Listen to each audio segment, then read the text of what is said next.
नमस्ते। आज हम स्वस्थ और सक्रिय वृद्धावस्था की चर्चा को और भी गहराई से समझने की कोशिश करेंगे, क्योंकि सच यह है कि उम्र बढ़ना केवल शरीर का धीमा होना नहीं है।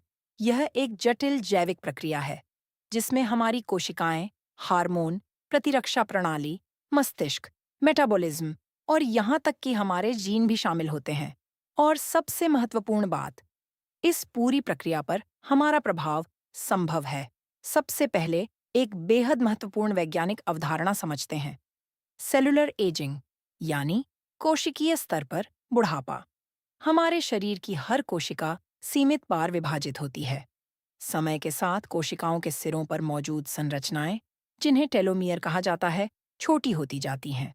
छोटे टेलोमियर जैविक उम्र बढ़ने से जुड़े होते हैं। रोचक बात यह है कि शोध बताते हैं कि नियमित व्यायाम, संतुलित आहार, तनाव प्रबंधन और पर्याप्त नींद टेलोमियर की लंबाई को सुरक्षित रखने में सहायक हो सकते हैं। यानी हमारी जीवन शैली सीधे कोशिकाओं के स्तर पर प्रभाव डाल सकती है।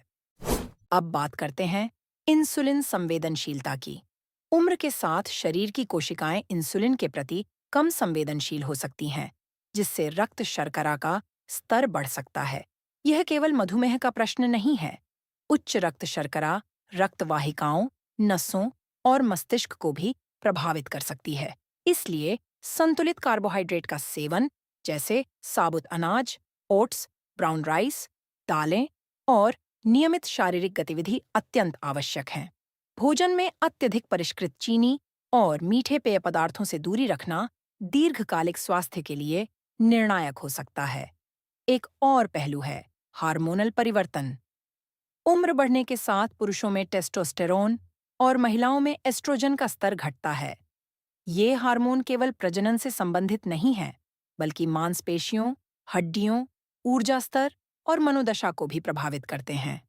इसीलिए शक्ति प्रशिक्षण और पर्याप्त प्रोटीन का सेवन हार्मोनल गिरावट के प्रभाव को संतुलित करने में मदद कर सकता है।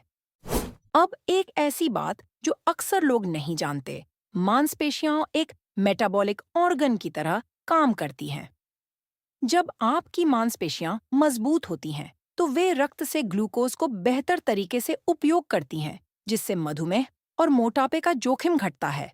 इसलिए शक्ति प्रशिक्षण केवल बॉडी बिल्डिंग के लिए नहीं, बल्कि मेटाबॉलिक स्वास्थ्य के लिए भी आवश्यक है। उम्र बढ़ने के साथ प्रतिरक्षा प्रणाली में भी परिवर्तन आता है, जिसे इम्यूनोसिनेसेंस कहा जाता है। इसका अर्थ है कि संक्रमण से लड़ने की क्षमता थोड़ी कम हो सकती है। संतुलित आहार जिसमें पर्याप्त protein, zinc, vitamin C, vitamin D और एंटीऑक्सीडेंट हों, प्रतिरक्षा प्रणाली को समर्थन दे सकते हैं। नियमित टीकाकरण भी वृद्धावस्था में महत्वपूर्ण है, क्योंकि रोकथाम उपचार से बेहतर है। अब हृदय स्वास्थ्य की बात करें। रक्तवाहिकाएं उम्र के साथ कम लचीली हो सकती हैं, जिससे रक्तचाप बढ़ सकता है। ओमेगा 3 फैटी एसिड, जो मछली, अलसी और अखरोट में पाए जाते हैं, हृदय स्वास्थ्य के लिए लाभकारी हो सकते हैं। नमक का अत्यधिक सेवन रक्तचाप को बढ़ा सकता है, इसीलिए संतुलन आवश्यक है। एक और महत्वपूर्ण विषय है गिरने से बचाव। गिरना वृद्ध व्यक्तियों में गंभीर चोटों का प्रमुख कारण है। संतुलन अभ्यास, घर में पर्याप्त रोशनी, फिसलन रहित फर्श और नियमित दृष्टि जांच गिरने के जोखिम को कम कर सकते हैं। विटामिन डी और शक्ति प्रशिक्षण भी मांसपेशियों और हड्डियों को मजबूत बनाकर गिरने से बचाने में भूमिका निभाते हैं। अब बात करते हैं मस्तिष्क स्वास्थ्य की। उम्र के साथ स्मृति में हल्का बदलाव सामान्य है, लेकिन जीवन शैली संज्ञानात्मक गिरावट की गति को प्रभावित कर सकती है। उच्च रक्तचाप, मधुमेह और मोटापा मस्तिष्क स्वास्थ्य पर प्रभाव डाल सकते हैं। नियमित एरोबिक व्यायाम मस्तिष्क में रक्त प्रवाह बढ़ाता है। ओमेगा 3 फैटी एसिड और एंटीऑक्सीडेंट मस्तिष्क कोशिकाओं को ऑक्सीडेटिव तनाव से बचाने में सहायक हो सकते हैं। सामाजिक सक्रियता और मानसिक चुनौतियां, जैसे नई भाषा सीखना या वाद्य यंत्र बजाना, मस्तिष्क की लचीलेपन को बनाए रखते हैं। आंतों के माइक्रोबायोम का स्वास्थ्य भी अत्यंत महत्वपूर्ण है। उम्र के साथ बैक्टीरिया की विविधता कम हो सकती है। विविध आहार, विशेषकर फाइबर, दही और किण्वित खाद्य पदार्थ माइक्रोबायोम को संतुलित रखते हैं। स्वस्थ माइक्रोबायोम बेहतर पाचन, मजबूत प्रतिरक्षा और मानसिक स्वास्थ्य से जुड़ा हुआ है। अब बात करते हैं ऑक्सीडेटिव स्ट्रेस की। शरीर में ऊर्जा उत्पादन के दौरान फ्री रेडिकल्स बनते हैं, जो कोशिकाओं को नुकसान पहुंचा सकते हैं। एंटीऑक्सीडेंट से भरपूर भोजन, जैसे गाजर, पालक, टमाटर, जामुन, हरी चाय, इस नुकसान को कम करने में मदद कर सकते हैं। यह सीधे तौर पर हृदय, मस्तिष्क और त्वचा के स्वास्थ्य से जुड़ा हुआ है। जल सेवन पर फिर से जोर देना आवश्यक है। हल्का डिहाइड्रेशन भी ध्यान, स्मृति और संतुलन को प्रभावित कर सकता है। दिन भर में नियमित अंतराल पर पानी पीना आदत बना लें। नींद के बारे में भी गहराई से समझना जरूरी है। गहरी नींद के दौरान शरीर मरम्मत की प्रक्रिया करता है, हार्मोन संतुलित होते हैं और मस्तिष्क स्मृतियों को व्यवस्थित करता है। नींद की कमी सूजन और उच्च रक्तचाप से जुड़ी हो सकती है। नियमित दिनचर्या, कैफीन का सीमित उपयोग और शांत वातावरण बेहतर नींद में सहायक होते हैं। तनाव का दीर्घकालिक प्रभाव शरीर पर गहरा हो सकता है। लगातार तनाव हार्मोन कॉर्टिसोल को बढ़ाता है, जो मांसपेशियों को कमजोर कर सकता है और पेट के आसपास चर्बी जमा कर सकता है। ध्यान, गहरी सांस लेने के अभ्यास, योग और प्रकृति में समय बिताना तनाव कम करने में प्रभावी हो सकते हैं। एक और महत्वपूर्ण लेकिन कम चर्चा किया गया विषय है उद्देश्यपूर्ण जीवन। जिन लोगों के जीवन में लक्ष्य और उद्देश्य होते हैं, उनमें मानसिक और शारीरिक स्वास्थ्य बेहतर पाया गया है।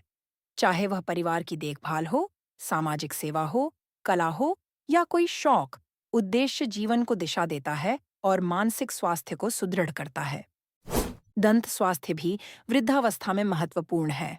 दांतों की समस्या पोषण को प्रभावित कर सकती है, क्योंकि यदि व्यक्ति ठीक से चबा नहीं पाता, तो वह प्रोटीन और फाइबर युक्त भोजन से बच सकता है। नियमित दंत जांच संतुलित पोषण का हिस्सा है। त्वचा और धूप का संबंध भी समझना चाहिए। सीमित और सुरक्षित धूप विटामिन डी के लिए आवश्यक है, लेकिन अत्यधिक धूप से त्वचा को नुकसान हो सकता है। संतुलन और सुरक्षा दोनों महत्वपूर्ण हैं। सुनने और देखने की क्षमता में बदलाव भी सामाजिक अलगाव का कारण बन सकते हैं। नियमित जांच और आवश्यकता अनुसार सहायता उपकरण जीवन की गुणवत्ता को बेहतर बना सकते हैं। अंततः स्वस्थ वृद्धावस्था का अर्थ है स्वतंत्रता, स्वयं चलना, स्वयं निर्णय लेना, स्वयं खाना बनाना और अपने प्रियजनों के साथ सक्रिय रहना। यह स्वतंत्रता किसी एक बड़े बदलाव से नहीं आती, बल्कि रोज के छोटे छोटे अनुशासित निर्णयों से बनती है। आज आप जो भोजन चुनते हैं, जो कदम चलते हैं, जो विचार सोचते हैं और जो आदतें अपनाते हैं, वही आपके आने वाले वर्षों की गुणवत्ता तय करते हैं।